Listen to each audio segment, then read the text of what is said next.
The elevator doors of Sterling Tech's gleaming lobby slid open with a soft chime, releasing Richard Sterling into what would become the longest weekend of his career. At 54, the CEO moved through his domain with the confidence of a man who'd built an empire from nothing, his Italian leather shoes clicking against marble floors that reflected Detroit's skyline through floor-to-ceiling windows. He didn't see her at first. Keisha Williams sat in the corner chair she'd claimed every Friday for the past 4 years, her worn backpack balanced on her knees and a thick textbook spread across her lap. At 16, she'd mastered the art of invisibility in spaces like this, corporate lobbies where her brown skin and secondhand clothes marked her as an outsider. Her fingers absently traced the smooth surface of her grandmother's jade bracelet, a habit she developed whenever she felt particularly small. The collision was inevitable. Richard, phone pressed to his ear and fury radiating from every pore, stormed toward the exit without looking. His shoulder caught Keisha's backpack, sending her Korean language textbook sliding across the polished floor with a sharp slap that echoed through the lobby. "Watch where you're going, kid," he snapped, not even glancing at her face. "This building is for employees only." The words hit Keisha like a physical blow. Her cheeks burned as 3 white executives in the lobby turned to stare, their expressions ranging from mild curiosity to barely concealed disdain. She felt their eyes cataloging everything about her, the patched jeans, the faded Castech high school sweatshirt, the way she didn't belong in their pristine corporate world. "I'm sorry, sir," she whispered, her voice trembling as she scrambled to collect her scattered papers. "I'm just waiting for my dad." Richard was already walking away, his phone conversation resuming without pause. "Well, find somewhere else to wait. This isn't a public library." Keisha's throat tightened as she gathered her things with shaking hands. The Korean business terminology flashcards she'd been studying lay scattered like fallen leaves around her feet. Each card represented hours of careful preparation, dreams of a future where her voice might matter in rooms like this. She touched her grandmother's bracelet again, its jade surface warm against her skin. Words build bridges between hearts, even when hearts are closed.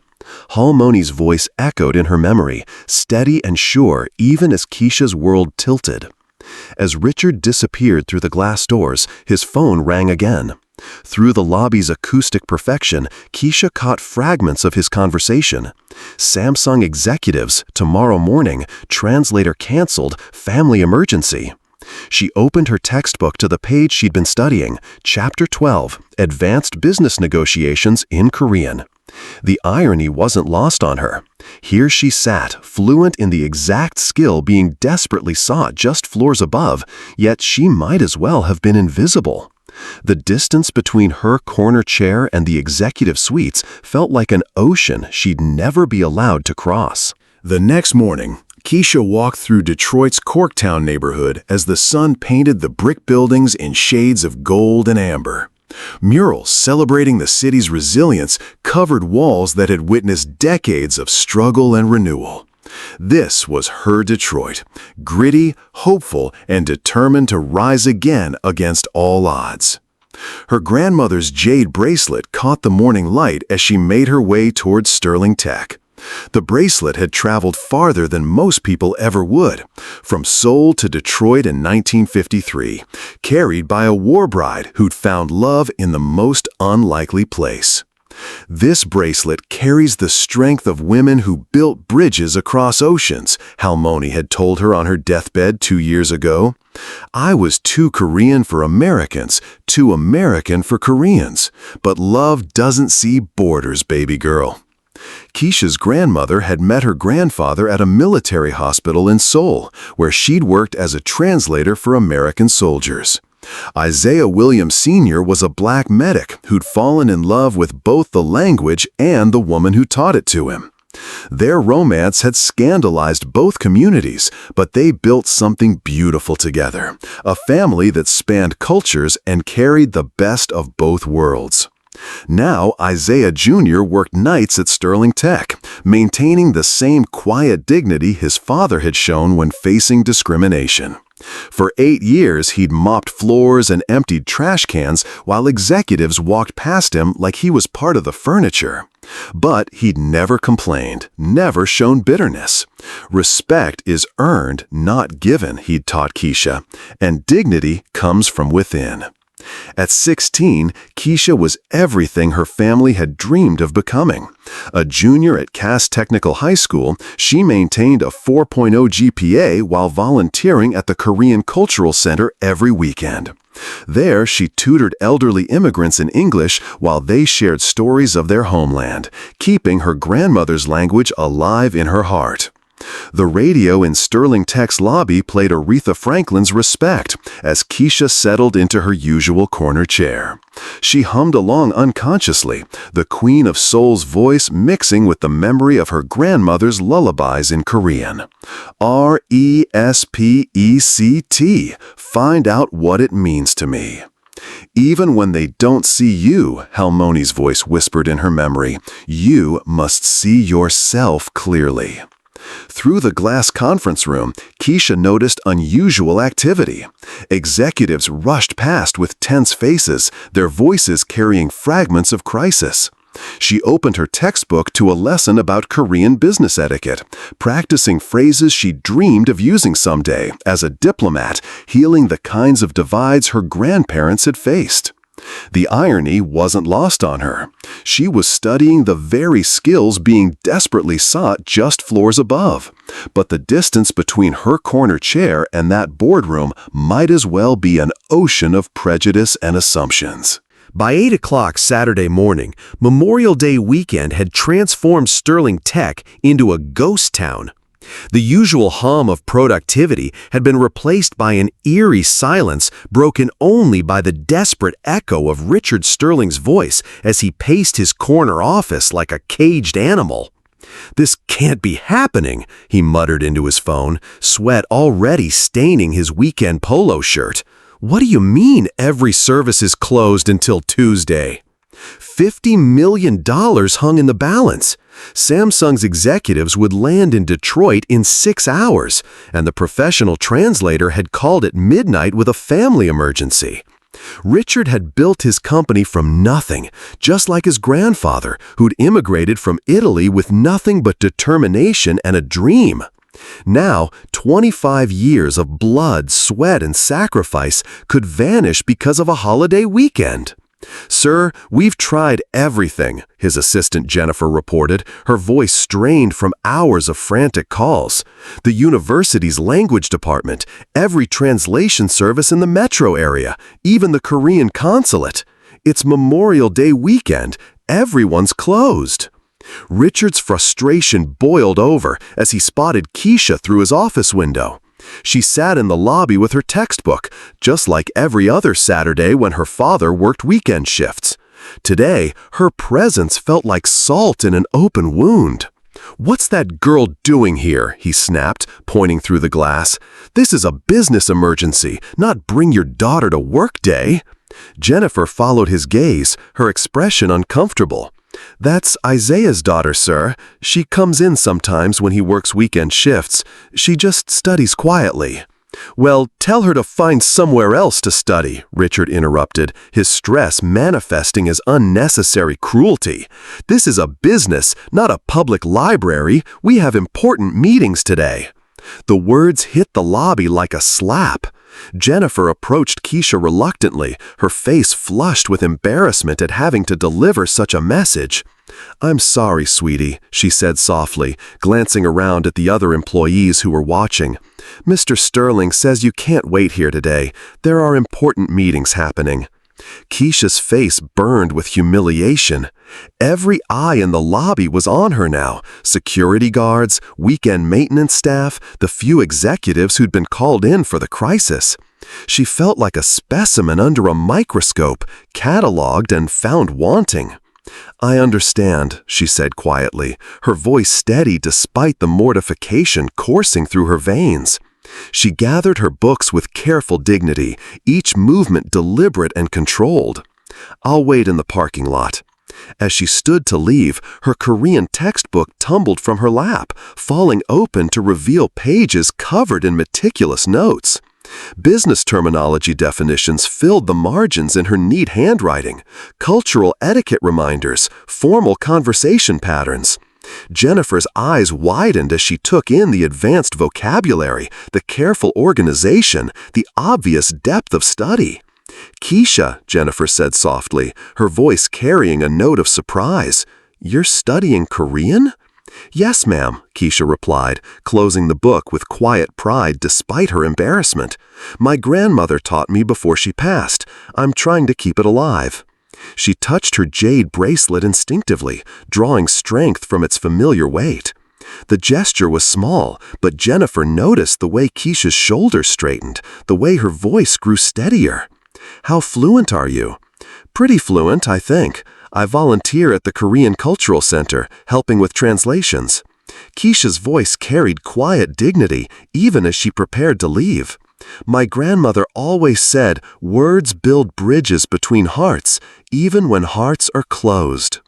Jennifer's mind raced as she glanced toward Richard's office, where he continued his frantic phone calls. A crazy idea began to form. Impossible? Unprecedented? But Keisha. Keisha walked toward the exit, her sneakers squeaking against the polished marble floor.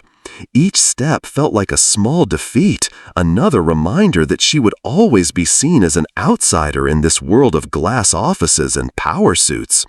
But as she reached the revolving door, Richard's voice carried across the lobby like a desperate prayer. "I don't care what it costs. Find me someone, anyone who speaks Korean fluently." Keisha paused, her hand on the cold brass handle, and looked back at Jennifer with something like hope flickering in her eyes. Jennifer's heart pounded as she approached Richard's office. Through the glass wall, she could see him frantically dialing numbers, his face flushed with the kind of desperation that came from watching a lifetime of work crumble in real time.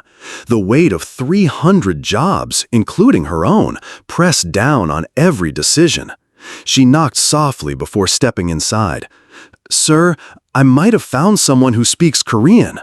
Richard's head snapped up like a man drowning who'd just been thrown a rope. "Where? How much will it cost?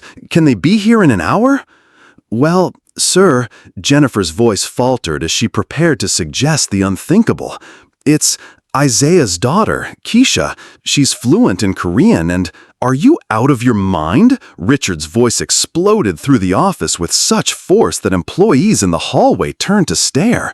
"I'm not betting $50 million on a janitor's kid. What's next? Asking the cafeteria staff to run our engineering department?"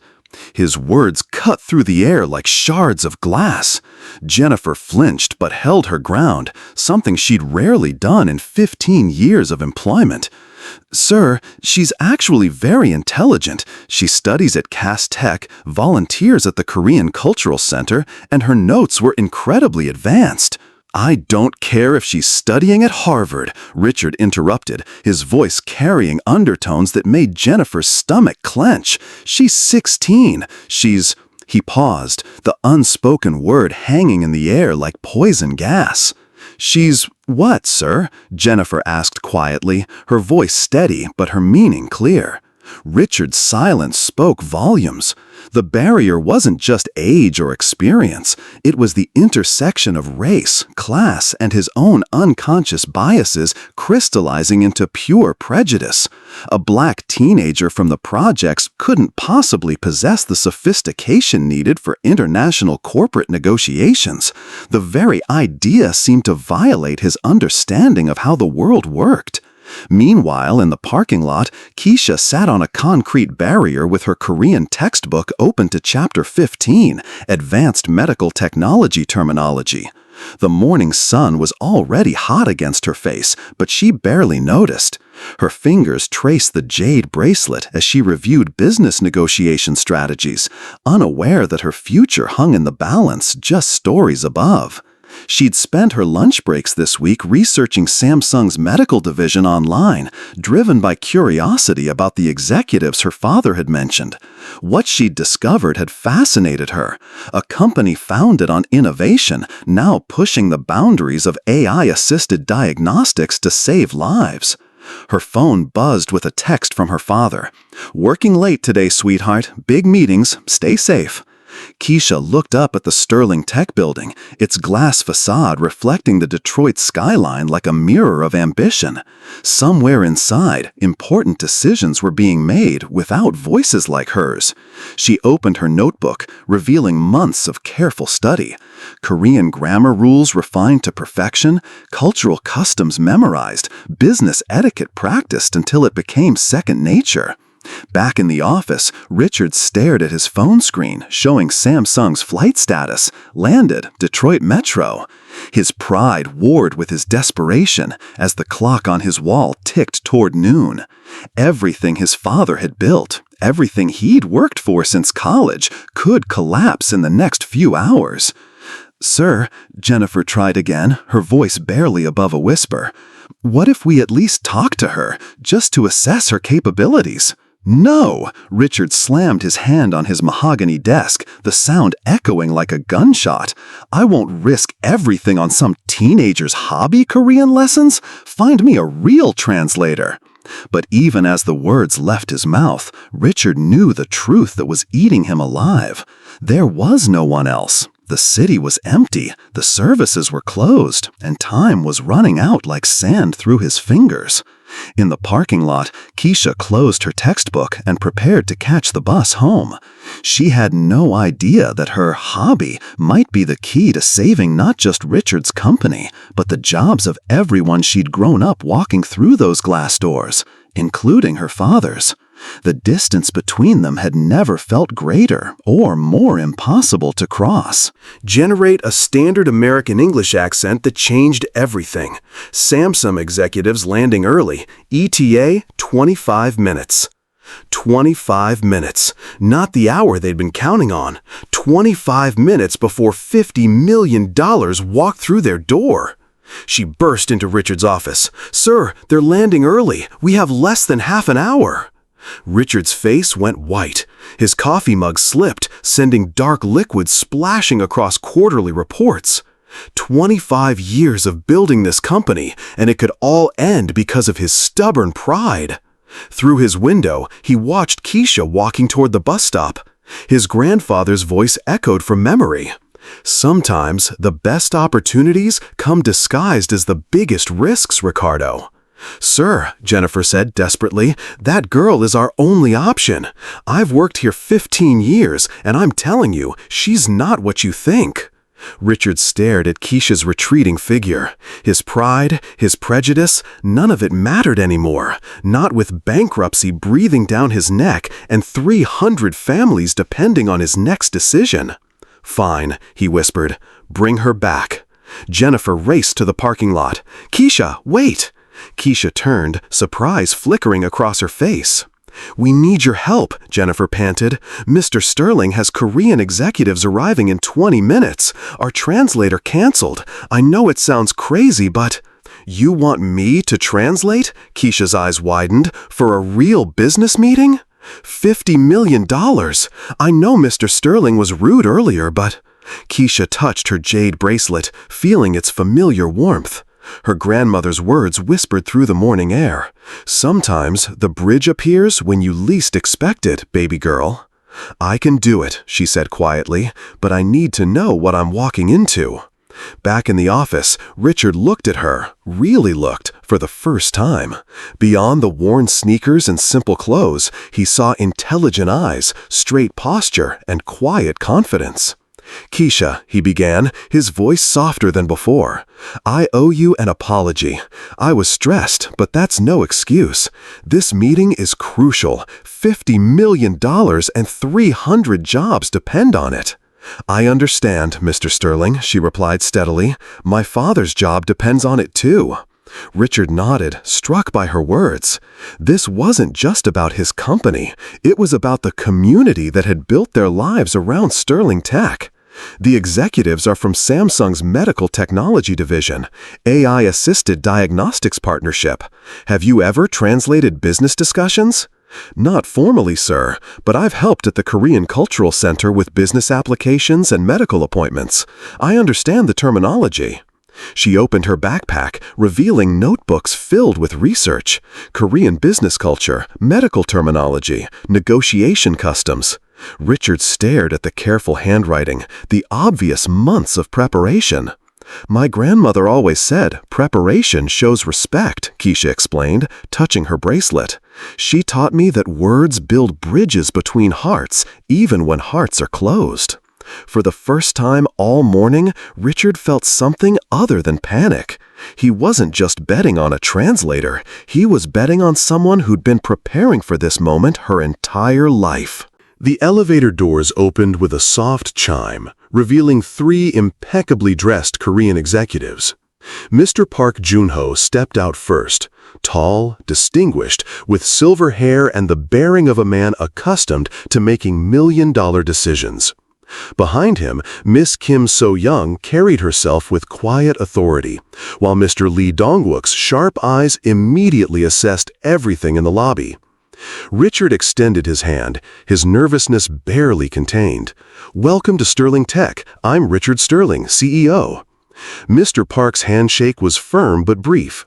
His eyes swept the lobby, taking in every detail: the modern design, the employee photos, the subtle signs of a company fighting to maintain its premium image.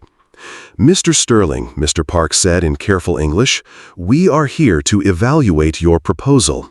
Time is valuable." Richard gestured toward the conference room. "Of course, our team is ready to present our AI diagnostic platform. This is Keisha Williams, our translator for today." The executive's eyes fell on Keisha.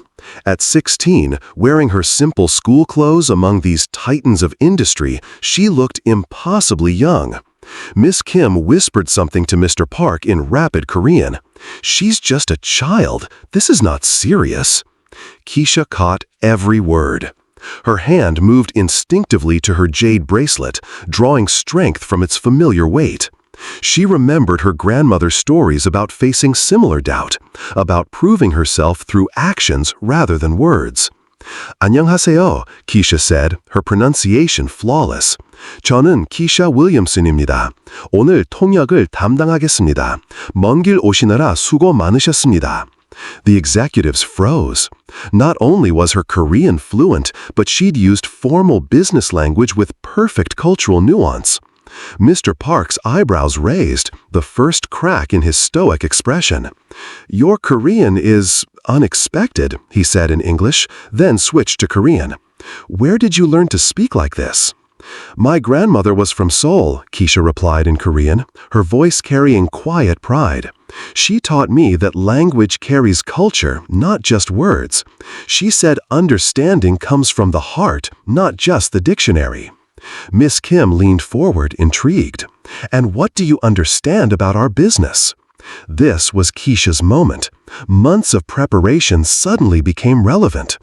Samsung's medical division focuses on AI-assisted diagnostics to reduce human error in hospitals. Your recent partnership with Seoul National University Hospital showed 23% improvement in early cancer detection. You're particularly interested in pediatrics because, she paused, her voice softening, because saving children's lives matters most. The room fell silent. Even Richard stared at her in amazement. This wasn't just translation. This was comprehensive understanding of their industry, their values, their deepest motivations. Mr. Park exchanged glances with his colleagues. Impressive. But business negotiations require more than knowledge. They require trust. "I understand," Keisha said, touching her bracelet one more time. "My grandmother always said that trust is built one word at a time, one conversation at a time. She taught me that words build bridges between hearts, even when hearts are closed." Something shifted in Mr. Park's expression. The wariness gave way to something deeper, recognition perhaps of wisdom beyond her years. "Very well, Miss Williams," he said in Korean, then English. "Let us see what bridges you can build today." As they moved toward the conference room, Keisha walked with quiet confidence, her grandmother's wisdom guiding every step. She could feel the executive's skepticism beginning to crack, replaced by the first glimmers of respect. The real test was about to begin. The conference room buzzed with tension as Richard presented Sterling Tech's AI diagnostic platform. Charts and graphs filled the screens, showing potential market impact and technological advantages. But the real drama unfolded in the space between languages, where Keisha performed linguistic magic. Mr. Park leaned forward, his expression stern. "Mr. Sterling, your technology is impressive, but we have concerns about American culture. Too often, American companies make promises they cannot keep." As Keisha translated, she didn't just convert words, she captured the underlying emotion, the cultural context, the unspoken doubt. Richard heard not just criticism, but an opportunity to address deeper concerns. "Mr. Park," Richard responded through Keisha, "I understand your hesitation. Sterling Tech was built on the principle that technology should serve humanity, not profit margins." The negotiation intensified. Miss Kim raised technical questions about data security. Mr. Lee probed contract terms. Each exchange became more complex, more nuanced. Keisha's mind worked at lightning speed, not just translating, but contextualizing, helping both sides understand not just what was said, but what was meant. Then came the moment that changed everything. Mr. Park suddenly shifted to rapid Korean, speaking directly to his colleagues. "This company is struggling financially. Can we trust them with $50 million? The translator is competent, but she's just a child. What does this say about their judgment?" Keisha faced a crucial decision. She could simply translate the surface meaning, or she could risk everything by stepping outside her role as neutral translator. She touched her jade bracelet, feeling her grandmother's presence. Words build bridges between hearts, even when hearts are closed. "Mr. Park," Keisha said in Korean, her voice carrying new authority, "may I share something as someone who understands both cultures?" The executives looked surprised. Translators didn't typically speak for themselves. "My grandmother came to America in 1953, Keisha continued in Korean. "She married my grandfather, a black soldier who served in Korea. They faced discrimination from both sides, too Korean for Americans, too American for Koreans. But they built something beautiful together because they saw past surfaces to souls." She switched to English, including Richard in the conversation. "Mr. Sterling, Mr. Park isn't just questioning your company's stability. He's questioning whether Americans truly understand the value of long-term partnership over short-term profit." Then back to Korean. "And Mr. Park, Mr. Sterling isn't just seeking investment. He's seeking a partner who shares his vision of technology that saves lives, not just makes money." The room fell silent. Keisha had done more than translate. She'd revealed the hearts behind the words, the fears behind the business facades. Mr. Park stared at her, his eyes reflecting something between amazement and respect. "In 20 years of international business," he said slowly in English, "I have never met a translator who understood the souls of both sides." Miss Kim nodded, her expression softening. "You didn't just translate our words, child. You translated our hearts." Richard watched in awe as his 16-year-old translator accomplished what decades of corporate training had never taught him. She'd built a bridge not just between languages, but between two completely different ways of seeing the world. The negotiation was no longer about contracts and numbers. It had become about trust, understanding, and the recognition that sometimes the most powerful voices come from the most unexpected places. Mr. Park stood slowly, his expression unreadable. The tension in the room was palpable as everyone waited for Samson's decision. Richard's hands trembled slightly as he realized that his company's fate rested not just on his technology, but on the incredible young woman who had transformed this negotiation from a business transaction into something deeper. "Mr. Sterling," Mr. Park began, his voice carrying new warmth, "your AI diagnostic platform is impressive. But what convinced us to move forward is not just your technology, it's your wisdom in recognizing talent wherever it exists." He turned to Keisha, switching to Korean. "Miss Williams, you have shown us something remarkable today. You didn't just translate our words, you translated our hearts." Keisha's eyes welled with tears as she translated for Richard, her voice steady despite her emotion. "Mr. Park says they want to move forward with the partnership." But Mr. Park wasn't finished. "We are prepared to invest $60 million, $10 million more than originally discussed. But we have one condition." Richard's heart raced. What condition? "We want Miss Williams to be our official cultural liaison for this partnership. We will sponsor her education, including a semester abroad at Seoul National University." Mr. Park's voice softened. "This young woman has a gift that cannot be taught. She sees the humanity in business." The room erupted in surprised murmurs. Richard looked at Keisha, seeing her for the first time not as the janitor's daughter, but as the brilliant young woman who had just saved his company and opened his eyes to his own prejudices. "Keisha," he said softly, "the decision is yours." Keisha touched her jade bracelet one final time, feeling her grandmother's presence stronger than ever. "My grandmother always said that bridges must be maintained, not just built. I would be honored to accept." Miss Kim smiled warmly. "Your grandmother would be very proud. You have honored her memory beautifully." As contracts were signed and champagne was shared, Isaiah arrived for his weekend shift, stopping in amazement at the scene. His daughter, surrounded by executives, translating documents and shaking hands with people who could change her life forever. "Dad," Keisha said, rushing to hug him, "I did it. I built the bridge." Richard approached Isaiah, his hand extended. "Isaiah, I owe you an apology. I've worked alongside you for 8 years and never really saw you. I never saw what an extraordinary daughter you've raised." Isaiah's eyes filled with tears. "Mr. Sterling, all I ever wanted was for her to have opportunities I never had." "She's going to have them," Richard promised, "and she's going to create them for others." As the afternoon sun streamed through the conference room windows, Keisha carefully removed her grandmother's jade bracelet and held it up to the light.